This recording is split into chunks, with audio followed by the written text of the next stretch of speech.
Hello, good evening, whenever you are watching, whatever. I know my hair is a fucking mess. It is your boy Jeezy TV, but we are back with another video where we have Euphoria, the 5th episode of season 3. It just came out, which means we are over the halfway point. I'm very intrigued to kind of see where this show ends up. Really the only reason I'm here for the ride, but episode 5, man, it just came out about 4 or 5 hours ago. Honestly, it was a pretty good episode. I got some pretty good enjoyment out of it, even though there were some moments that were pretty uncomfortable.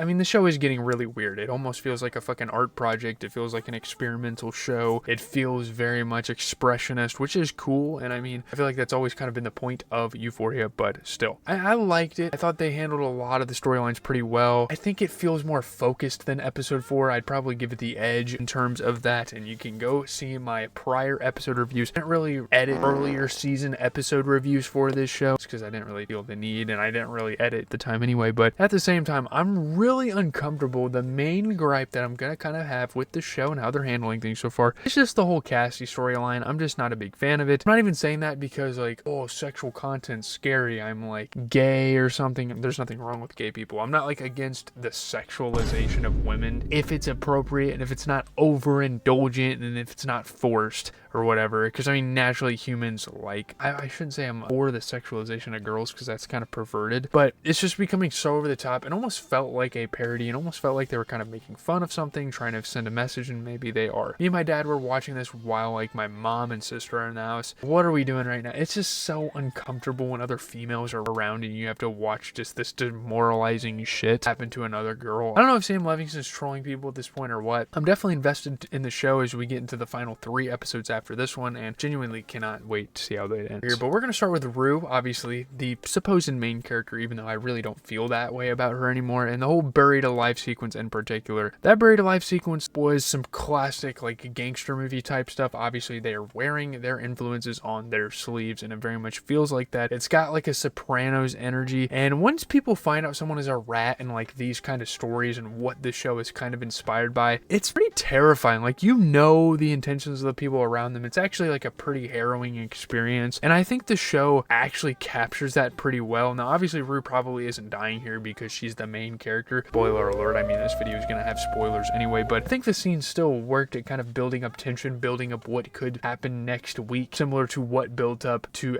episode 3 to episode 4 when she was actually caught by the DEA. And it does seem like there is a trend of the show trying to make the cliffhanger about Rue since she's not really a part of the main story anyway. For the first time in a while, it actually feels like her actions are catching up to her. I do think a lot of consequences for different characters are starting to kind of catch up with them. I think that is a common scene here. I think it was really well done and just kind of connected with the gangster stuff. Obviously we have to talk about Alamo because boy, what a hoot he has been. This episode and like the last couple of episodes as well, he obviously started on a pretty slow foot because they were kind of getting the audience accustomed to the character, but he's been pretty awesome. I actually really like Alamo now. Not carrying the season or anything, but I do think he's a great addition, especially for a new character. It's hard for a kind of like popular series like this that's gained critical acclaim and so many people like it to integrate new characters. You see shows like Stranger Things, sometimes they'll integrate a character like Max and she'll instantly become a classic part of the show. Sometimes they'll add someone that literally just gets forgotten because no one fucking cares. This show, I think Alamo, obviously this is the final season, so I can't really say what he would do if they had future seasons, but if they did, I think he'd be pretty great. It almost feels like a black gangster version of kind of an old school mob character, like an Italian gangster mixed with like cowboy, and the way he talks to people, convinces people, manipulates situations. I just love the dialogue from Alamo. I think the actor does such a good job. I don't know how to pronounce the actor, by the way. I'll kind of show him on the screen. It reminds me of how Ali used to talk to Rue if Ali had stayed on a darker path in life. Like, he almost kind of draws parallels with a character like that. He's obviously way less calm, he's a lot more energetic, he's a lot more expressional, but you get what I mean. Him and Bishop together just entertaining, like G with Marshawn Lynch is great. And even getting back to Rue, just her being a snitch in this criminal world.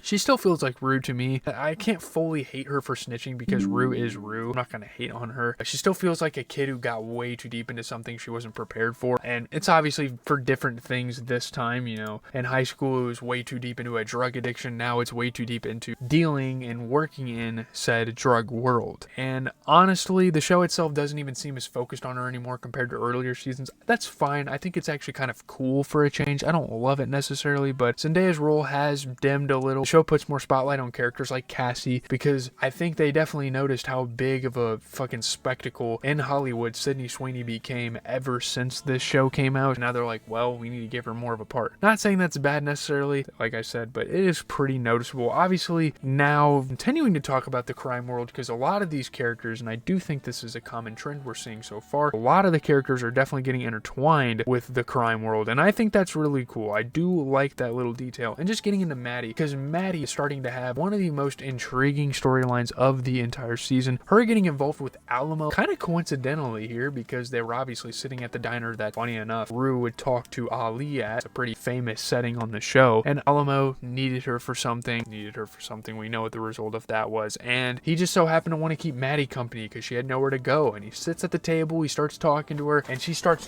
talking about his, and then they both realize, like, hey, we could actually intermingle and make some business. Not intermingle like fucking the way you would think, but it's a kind of a wild direction, especially with only 3 episodes left for them to just now do this. I low-key like it though. I do like what they're doing. It doesn't make 100% sense, but Maddy carries herself like such a boss. She's a boss ass bitch, bro. She is such an awesome character. I love the energy that Demie brings to this character, and I'm interested to see how she handles this kind of in a dangerous environment, because obviously she's always played the bad bitch role, like she's very tough. Obviously all these characters grew up in the suburbs, like they're not really used to the tough world and the tough shit, and I'd be actually kind of curious to see what Ali would think of what is going on right now. So like when she gets dragged into shit like this, it's serious. Like, there's no turning back for her, if that makes sense. The strip club life and all this criminal stuff obviously isn't just glamour and money all the time, which is something that Maddy would expect given how her life has gone so far. There's ugly reality behind it, and seeing someone like Maddy enter that world could actually get pretty interesting. And I really do hope that they make sure to really focus on these two's dynamic going forward, because I think that would be awesome. I'm glad also, just a small little detail, Kitty seems like she escaped some of the misery she was stuck in, getting paid to do the most obnoxious sexual things to these guys that come into the strip club. I think that was satisfying as well. But getting into Cassie, because I have a lot of criticism for her character, the whole angle they're taking with the OnlyFans and kind of touching upon that. The influencer angle itself does make sense. Obviously, we live in an era where a lot of people are making a living, not only just showing off their naked bodies,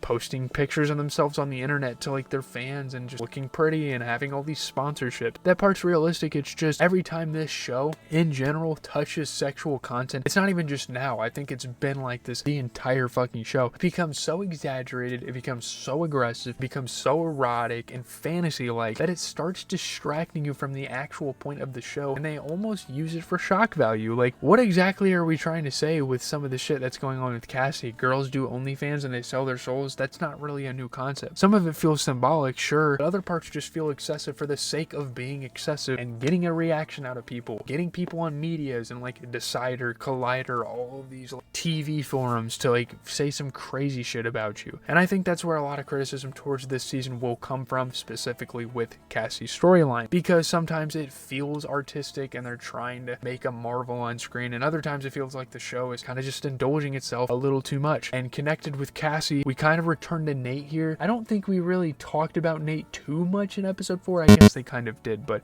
I still think this show needs to do a little more with him. He's kind of become a bum, and honestly, with this trajectory he is going on, he might damn near become like his father, which is crazy to say. Jacob Elordi, I do think, is too strong of a screen presence, and even this year, being in a film like Wuthering Heights with Margot Robbie, and him becoming a side character in this, it doesn't really make sense. Like, his storyline with the criminal world even is entertaining, and it's actually so fucking crazy how so many characters in the show are starting to dibble and dabble with that world. But he needs to do something instead of fail to make a payment and then a guy comes over and cuts his toes, because right now it feels like he's just reacting to all that stuff instead of kind of being a story driver himself. Again, I've said this in prior reviews of the show, when Nate goes through some shit, it's really fun to watch. And at this point, just overall what the season's trying to do, it's not really a teen drama anymore, not even close. I mean, it's kind of a mixture of a bunch of shows. You obviously get the crime angles with Ozark, The Sopranos, Breaking Bad, but you also have this glamorous celebrity lifestyle thing like The Idol show that The Weeknd did, and then just a tiny little sprinkle of old Euphoria on top, mainly through characters like Rue and Jules, and that's about it. And honestly, I kind of respect how adventurous this season is, even when it it doesn't fully work. But we'll have to see how they kind of handle this going forward. Let's get into the review though. So getting into the outro, kind of the review, kind of just my core thoughts on this thing. I think episode 5 is definitely a solid episode for this show, and it was an entertaining one. It's not amazing, it's not terrible. I wouldn't say it's alright or meh, but it's a pretty good one. Like, I actually enjoyed it. Definitely another step towards the show fully becoming something completely different than what it started as, and that has a love-hate relationship with a lot of its fan base, and just going full crazy with the criminal shit, going full crazy with like the scandalous Hollywood celebrity type of lifestyle. I mean, at this point, I don't really care the artistic or the story choices. They just need to make the choices and they need to just end the show. I'm not saying like, oh, I can't wait for the show to end. That's not my sentiment at all. But I'm really excited to just see how it ends at this point, because the way we get to the destination isn't really going to matter to me, because the show already doesn't take itself serious as its prior self. It's already kind of trying to inspire from so many different shows. And at this point, it's like, whatever you throw at the screen, I'm going to be fine with it. And this show, it is kind of silly to make videos like this. This show isn't really designed to be criticized and analyzed on a super high level, but you know what I mean. I think it's a fine one. Again, we don't really give number ratings around here, but it's just going to be fun to see how it ends. There's a lot of characters that have obviously been left in the dark. You know, you see Lexi,